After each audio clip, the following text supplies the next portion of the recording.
Charles Darwin, the originator of the theory of evolution. Margaret Sanger, the founder of Planned Parenthood. John Harvey Kellogg, inventor of cornflakes.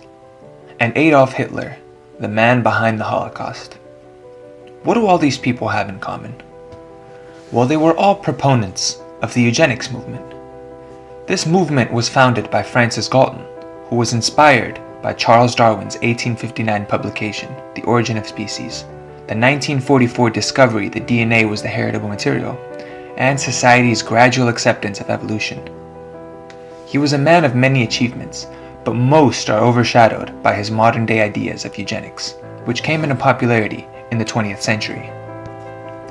Eugenics, from the Greek roots meaning well-born, is the science, or some would say pseudoscience, of selective breeding in humans.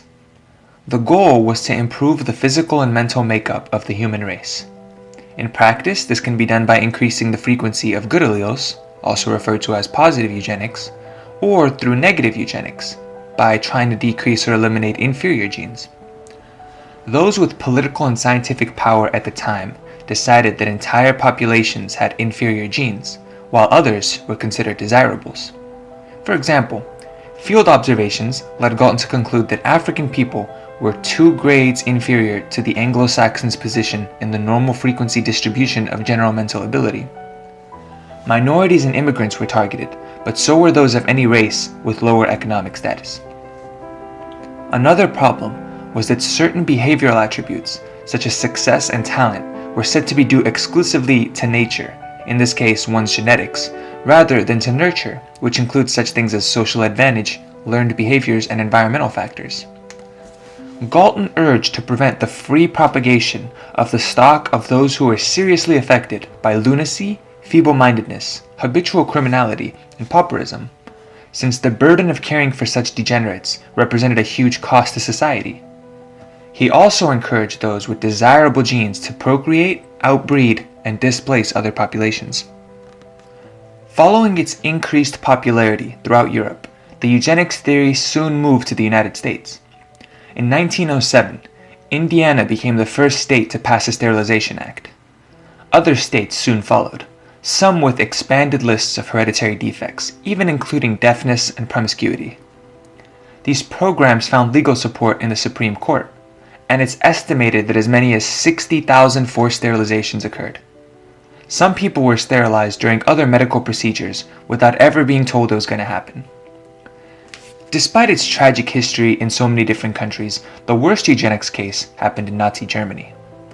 German eugenics started with race hygiene and forcible sterilization of those with feeble-mindedness, alcoholism, schizophrenia, and epilepsy, and ended in mass murder, in what we know as today as the Holocaust.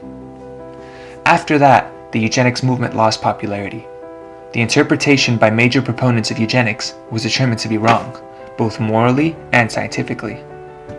However, there are still modern-day practices of eugenics. Positive eugenics has always been around, such as when we look for good traits in our life partners. Sperm banks, often cited as examples of the eugenics of the past, still exist today. Where they differ is that they are not made specifically from all white donors as was previously done, but they are the same and they still require much of their donors. One sperm bank, for example, requires donors to be at least 5'9" and currently attending or have graduated from university. Prenatal genetic testing allows parents to identify possible genetic diseases and gives them the option to abort the fetus with these conditions. For instance, Charlet-Lozier Institute reported that in 1991, the world had an estimated termination rate of 92% for fetuses found to have Down syndrome. Embryos from in vitro fertilization are also genetically tested, and only the ones without predispositions to certain harmful diseases are implanted in the mother's womb. There's a high possibility that this expensive technology will be applied to modify and select for the embryos with the most desirable non-disease traits. If so, perhaps only the upper class will have the chance to have these more intelligent, healthy, strong, and attractive designer babies, which may lead to a greater divide and disadvantage between the rich and the poor. Another modern-day example of genetic modification for eugenic purposes is gene therapy. Gene therapy consists of directly changing the genetic material in the body to treat or prevent disease. This has allowed for more and more people to be cured of disease and to live normal lives. Further advances in medicine and technology allow for people that would have been considered for sterilization in the past to lead normal, healthy lives.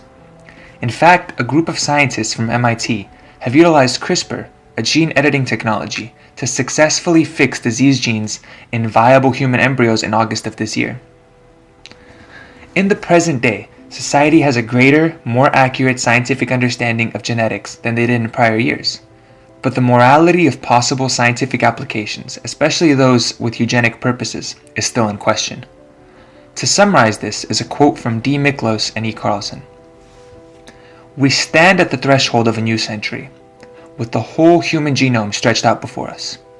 But at the turn of the last century, science and society faced a similar rush to exploit human genetics. The story of eugenics, humans' first venture into a gene age, holds a cautionary lesson for our current preoccupation with genes."